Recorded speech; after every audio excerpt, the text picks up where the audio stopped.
London baniza ku Fresh TV akawoke ekiyungu nange Chef Josh Katonda w'ekiyungu omusisi jukira show ya feno ebeera buli Sunday sawa 5 paka saa 6 ye show ekutegeka okutwala ku church oba ye show ekuteeka mu mwoyo era oluva wano tugenda bugenzi ku church tusobole okukola ki tulosinza omutonzi naye ng'olwayo tugenda soma ekintu ekyenjawulo jukira tuli ku Super Kitchen School of Kalambekare kanyanyo yagala kusoma bya kufumba bya kubakinga bya kukola ki by'oyagala okukola jangu ku Super Kitchen School of Kalambekare wa kanya eno show yaffe tutambula ma hoteli mangi tutambula ma restaurants mangi tuvisinga ba celebs bangi ne batufumbirako ebintu ebyaki ebyenjawulo naye ng'olwaleero muzze mukola Rolex ezenjawulo muzze mukola biki ebyenjawulo bachapati ezenjawulo tudde ngenda kulaga kye bayita Super Kitchen Trust oba akawoka ekiyungu Trust eya chapati ne ya Rolex nga tugenda kukola beef Rolex. Okay, abalabi ba Fresh TV akawoka ekiyungu muli balabi balungi nnyo yonna gye muzze mu followinga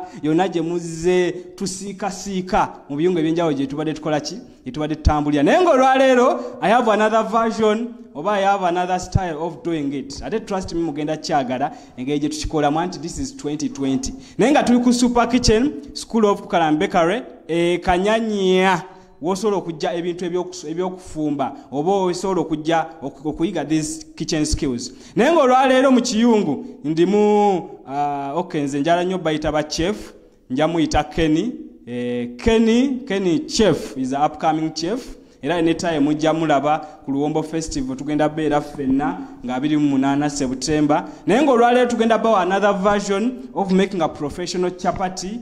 After making this chapati tugenda kola kye bayita beef Rolex. Trust me, you're gonna love this. Sebo gambote. Tewali mukama. Sembera ko buze ku balabi ba Fresh TV. Abalabi ba Fresh TV mbabuzaako yonna gye musinzira okubanga mutulaba nga Sunday eno muli bakabi nnyo anaye nga muli bakabi nnyo mwenna abalaba Fresh TV akawoka ekiyungu bampita Chef Kenny from Super Kitchen School of Cookery and Bakery Kanyanya Gayaza Road kitegeera ojja n'otusalako Chef Josh abaawo nnyo n'omusalako kitegeera asomesa catering cookery all stuff cookery and bakery jakungo byako eri bakamabanga kalango ng'okuba kanje kati olwaleero kiki tugenda okukola tugenda kola chapati tugenda kola chapati nenga menu je gundi chetugenda okolo right genda ba beef Rolex nenga tugasoka tukole chapati yaffe nga chapati yaffe genda kubeera mu carrot muzilaba wano mugenda beera mu ginger mugenda beera mu onions minced onions mugenda beera mu we have our salt here we have our milk here tuina turmeric there so butter so it's gonna be a very nice chapati and I hope you're gonna love it. Fresh TV. It's gonna be the best part of the show. Yeah. Kakati njagala tukolere wamu. So this is our bawel. Yeah. So Kenny agenda kuba tulaga engeri gye tukolamu chapati. This is our bawel. So bawel.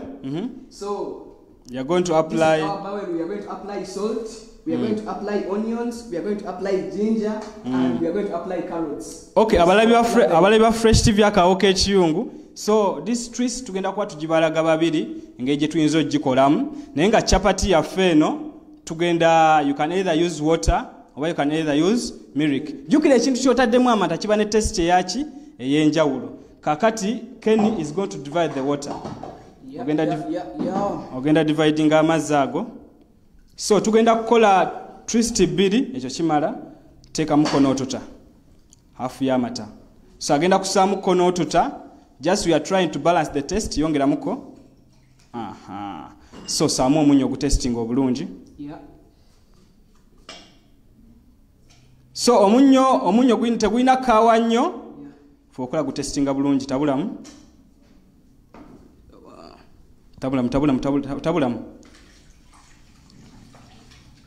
you can taste. It's very wonderful, man. Okay. Omunyo gwego. Yeah, the salt it's enough. So oyina soka no tasting omuki? Omunyo gwo? Okay. Ogenda separatinga. Gali amata gasse muno. Gonna gali bomo. So profession wise we are going to divide it, right? Dividing amuko. Olw'ensonga twewala okugoya ebintu ebingi oba ebintu ebigendo yitamu ogoye engano ng'eyitamu oba amazzi nga gayitamu ki mu ngano so tugenda kusaamu obutungulu bwaffe buno bwonna buseemu. Okay. So we have applied We have applied onions. We have applied onions. Some carrots. We apply carrots for color. Jukira chapati zaffe tetuteekamu green pepper, tetuteekamu baking powder ensonga ziba zijja kaluba. Yongeramu ka carrot. Twagala tukoleka that wonderful color. Akali that professional. Yeah. Akalabika obulungi. So tugenda kusaamuko even ginger. I love ginger ensonga bane flavor yaki. Eyenjawulo.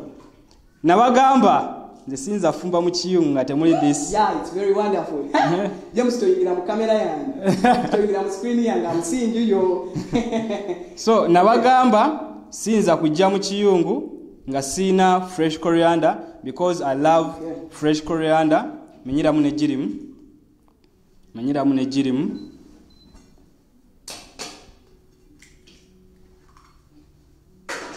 Tabula.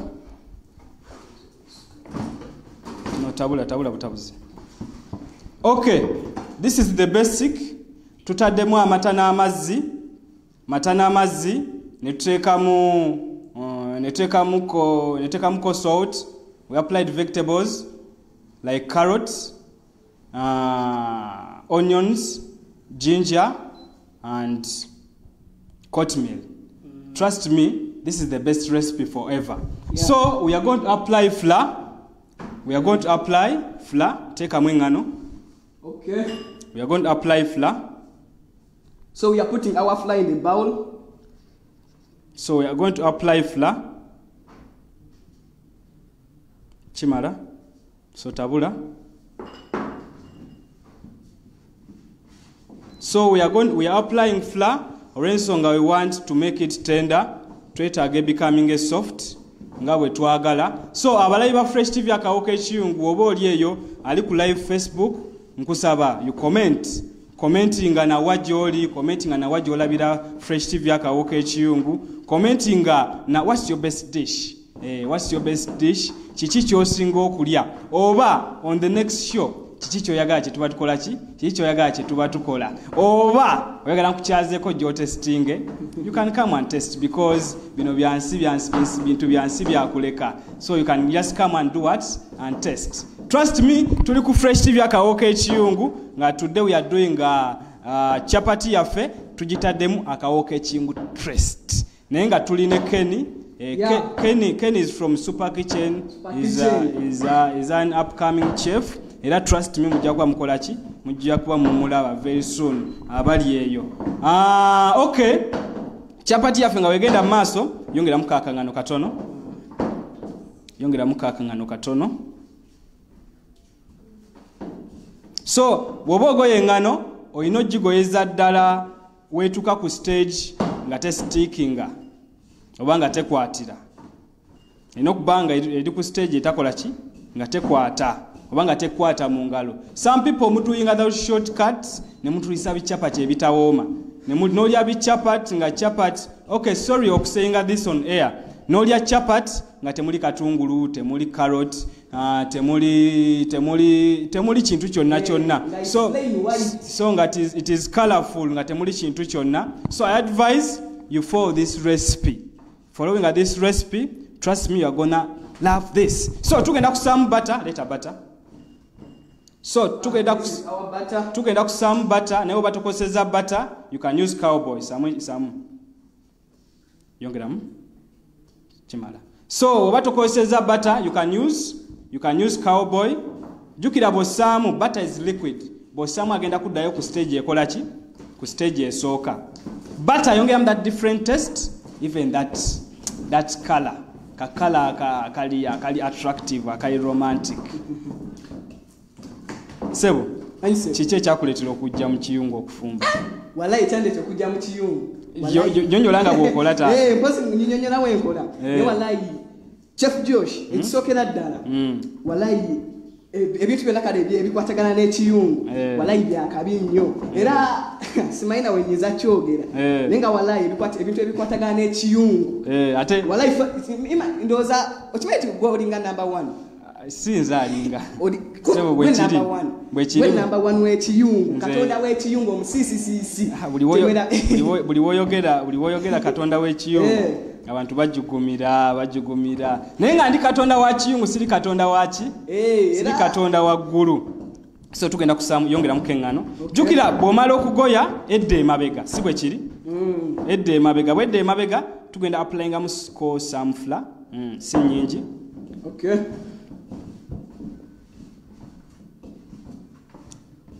So on the next show next show tulete Gladys show na tufumbire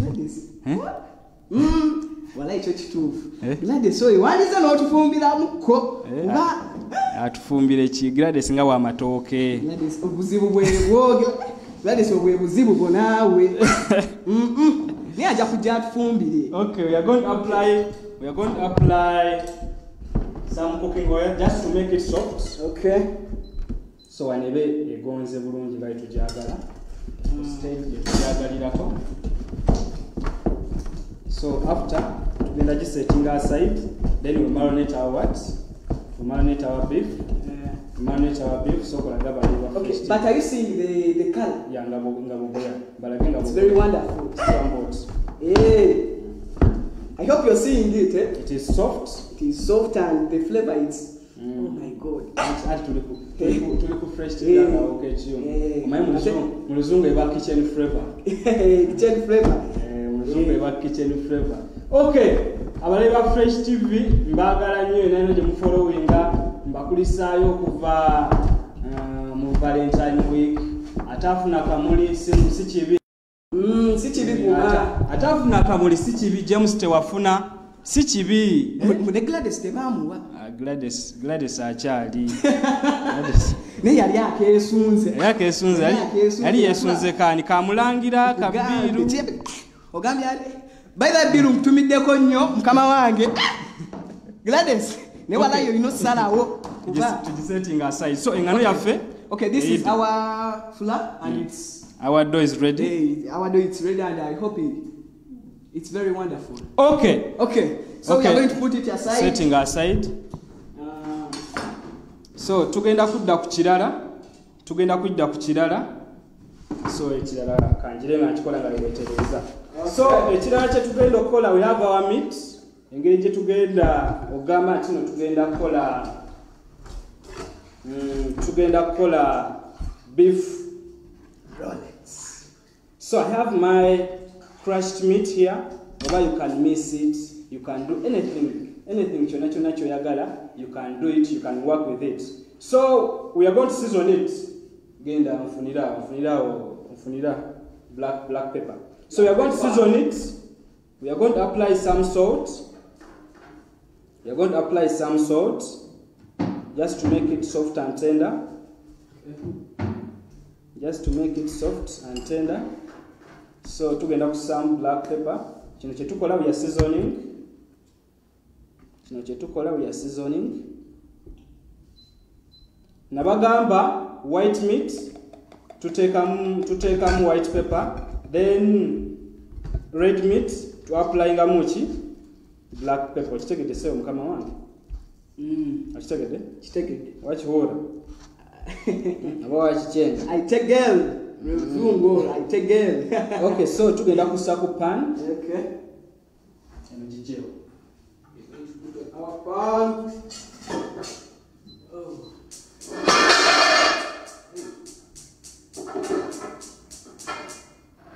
Tugenda kussa ku pan. Okay.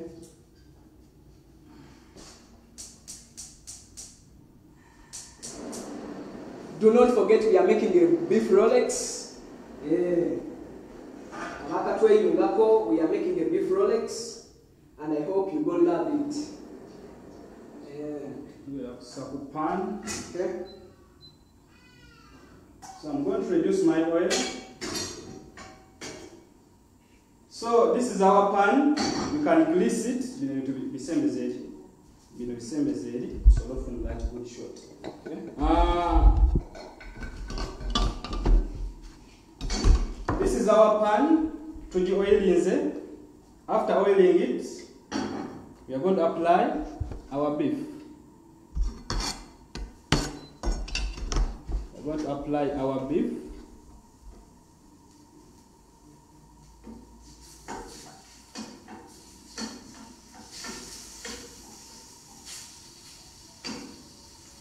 Get me corn flour.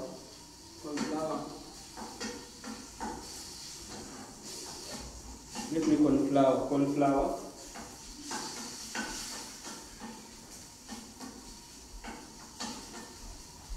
So I'm going to apply some corn flour.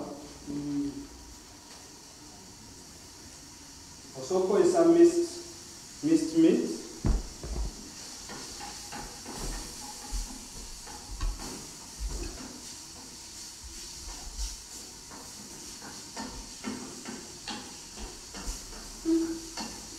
So they're killing me.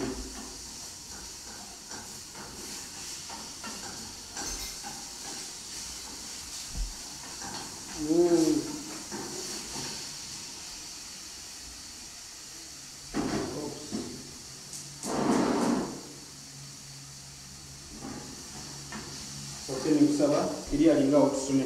Okay.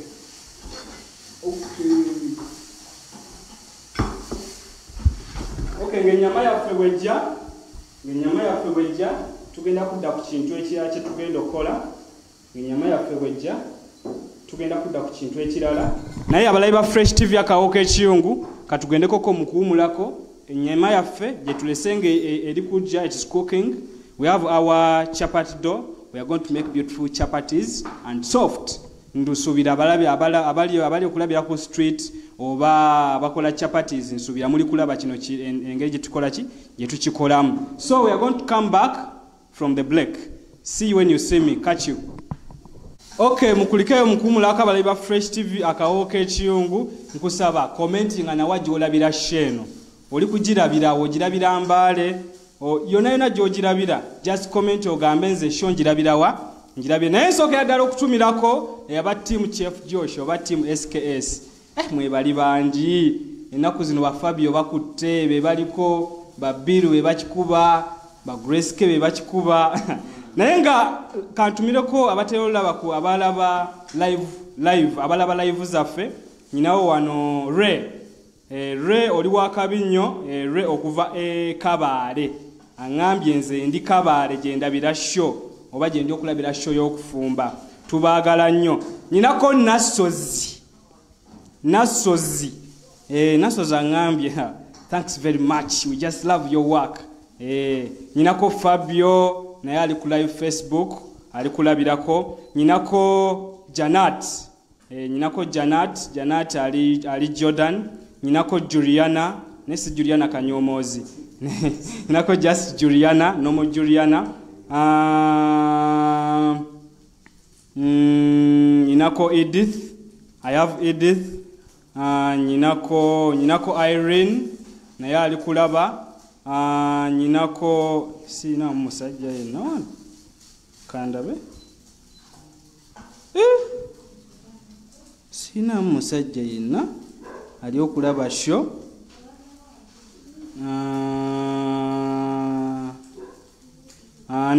Ndooza beebo naye nga balabi ba Fresh TV akawo k'ekiyungu tubaagala nnyo naye ng'olaba tulikola Rolex. Okay, abalaba ku Facebook tubaagala nnyo, abali okulaba ku YouTube naye nkusaba bw'otuuka ku Facebook live nyiga akapeesa ka share. Nkiddamu bw'otuuka ku Facebook live nyiga akapeesa ka share kanyige kati nga tunagenda ku kintu kirala kyonna after you comment. Ensonga lwaki tunyiga njagala munyiga akapeesa ka share, njagala abantu bosobole obbalaga kino kyetugenda okukola olwaleero. Naye nga ennyama yaffe eyidde twasizoninze with salt and pepper. Ndi ne Kenny tuli mu kiyungu wano ku Super Kitchen. Twasizoninze with salt and pepper ne tussaamu ko ka corn flour then ne tussa ku muliro. So we are going to put on the plate tusobole okukola ki ekigenda okuddako. So sawaani ku sowaani. So dough yaffe eri ready. Dough yaffe ya chapati eri ready. So tugenda kusuna.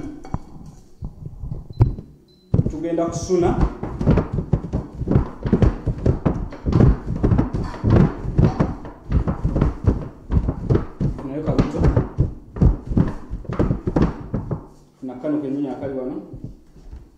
So tugenda kusuna.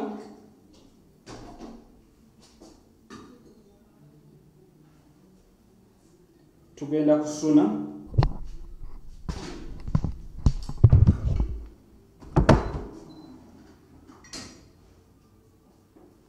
so tuba tusuna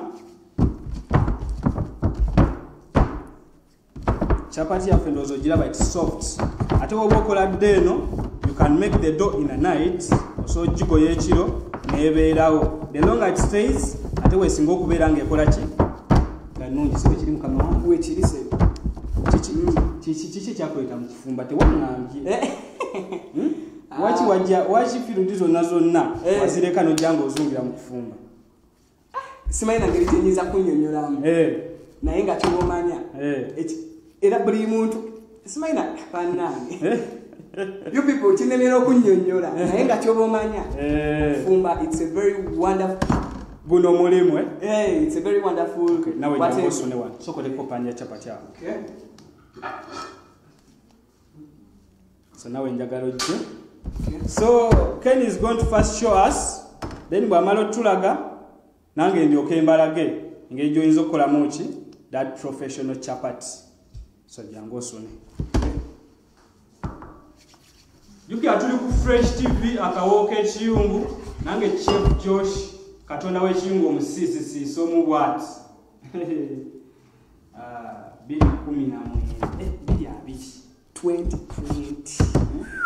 2020 ogimanyi bannange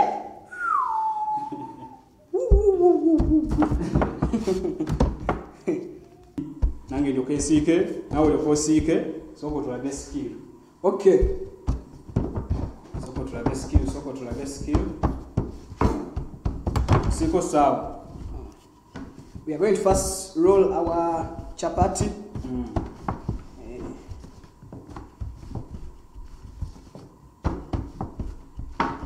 ani gotumirako tumirako abalabi ba Fresh TV okusooka bonna abalaba Fresh TV oyina girlfriend asina mukama wange ntumirako mulangira Paulo Chimbugwe bane omusajja oyo simanyi nakumanya nenga mulangira Paulo Chimbugwe yo najoli walayi bannange chikuba oyina girlfriend kama wange sinafuna tonafuna so okay we are going to first put our cooking oil tutekako butini badde manyi kononyeze mu show yange badde manyi kononyeze mu show yange kama wange bane you go love ugenda jaga leno chapati so abalabi ba Fresh TV akawooka ekiyungu you can try this at home also trying this at home you can try this at home also kigezaako nolaba engeri gyekikola ki engeri gyekiyinza okukolamu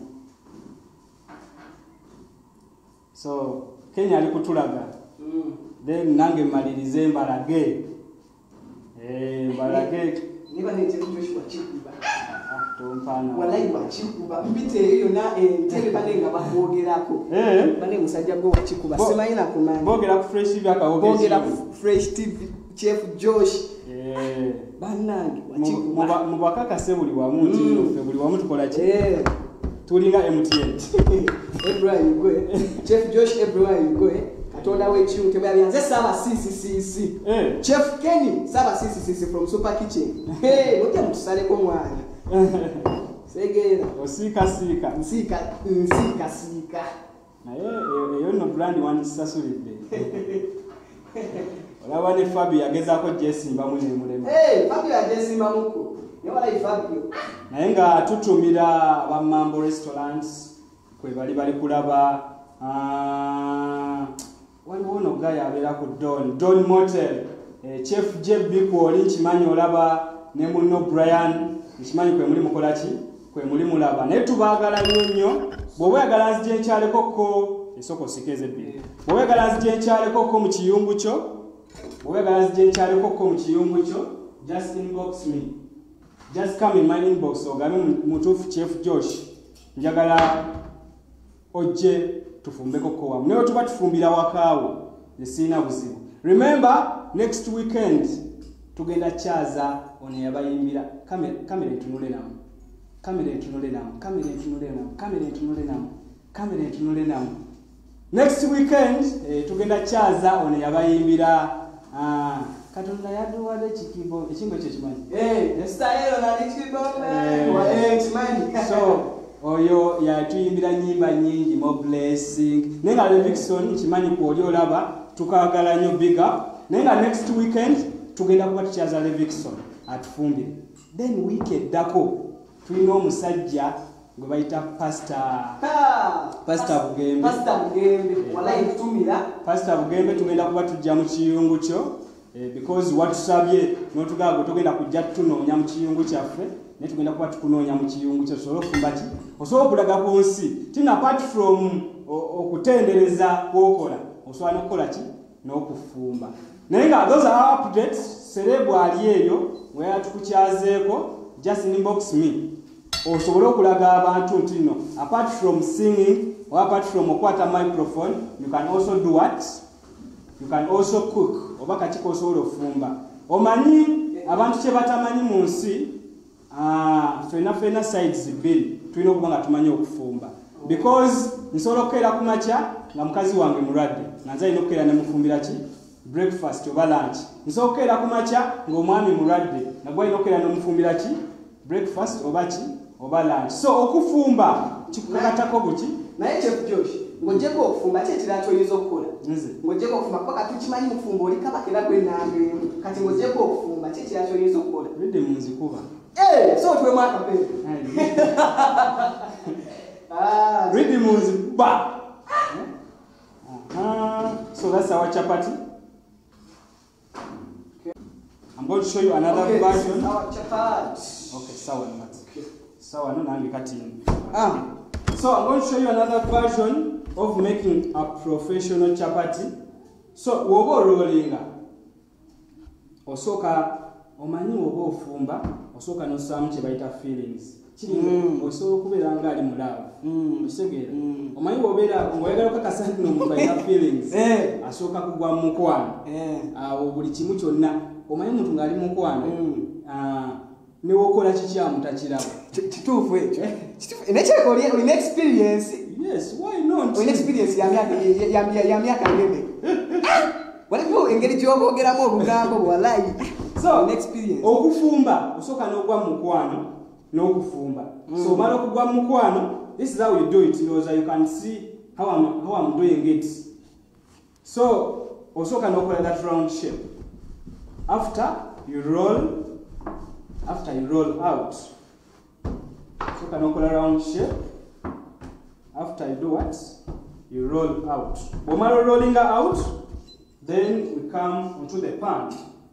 So when you jack pan, I'm going to have to first apply my chapati. Yep. So kumanya I'm in love with it. Even so kola kanoka shape na mtuno ulidao. Ate pan nesajikola chi. Nesajikohatako. Omanyi kintu ekisinga osikiriza, okimanyi kintu ekisinga osikiriza ku chapati ye shape. By the way the shape. Ne bwokola kigundi ekiwooma kitya. So wenga kichina shape. We are going to burn one side. Okay. So the second side tetugiburninga tugissa ku ki? Tugissa ku muliro. Tugenda kola. Wallahi. Era aba Rolex Festival mwani tunoonyeza.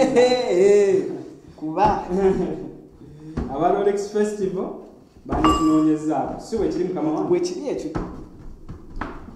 Luombo Festival. Nga 28 tugenda kuba ku Rumors Bar Bukoto 28 September. 28 September tugenda kuba nga ordinary ya mutwalo, VIP emitwalo 5, then table ya mitwalo ameka ya mitwalo 3. So this is our chapati. Ngenda kuongeza ko kalio katono. Ngenda kuongeza ko kalio katono.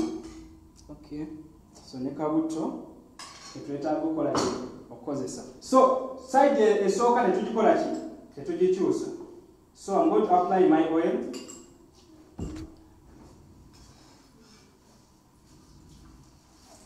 Wow. buli wempulira sente ewe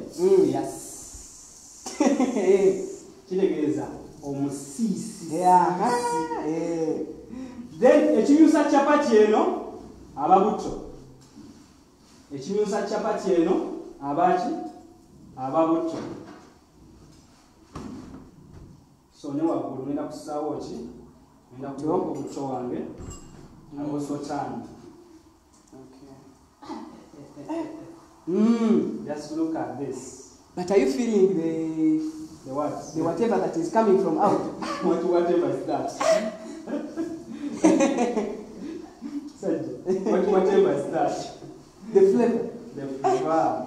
Kawoke chiyongwe. Church to kawoke chiyongwe. The freshness.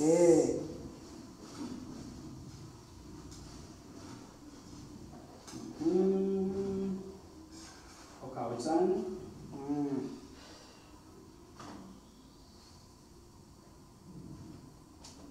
you buy the beef, then you mix it. After mixing it, then go seasoning with salt and black pepper. Then bomala kuteka salt and black pepper. Then chiba good to go. Oba just ogenda kugenda kola chi. Naye asoke testing ekonda.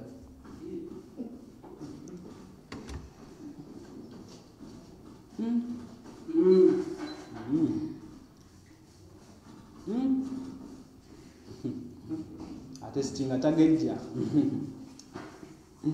Okay, oli ku Fresh TV akawoke chiyungu nange Chef Josh omusisi himself omusisi. We are doing a professional Rolex. Tugenda kola vegetable Rolex, tukole ne beef Rolex. Susan tukola chapati zaffe. So we are going for the best part of the show. So tuba tukola Rolex, we need a bowl. In our bowl, bring my milk. Leta matagange. In our bowl, ondete yone jedala. In our bowl, tugenda breaking it.